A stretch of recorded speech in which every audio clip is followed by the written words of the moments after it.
என்றும் புதியது, பாடலென்றும் புதியது, பொருள் நிறைந்த பாடலென்றும் புதியது. முருகா உன்னை பாடும் பொருள் நிறைந்த பாடலென்றும் புதியது. முருகா உன்னை பாடும் பொருள் நிறைந்த பாடலென்றும் புதியது.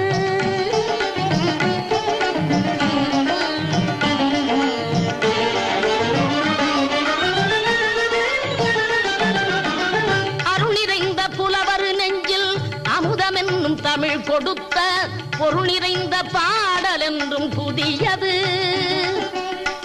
அருள் நிறைந்த புலவர் நெஞ்சில் அமுதமென்னும் தமிழ் கொடுத்த பொருள் நிறைந்த பாடல் என்றும் புதியது. முருகன் என்ற பெயரில் வந்த அழகே என்றும் புதியது. முருகன் என்ற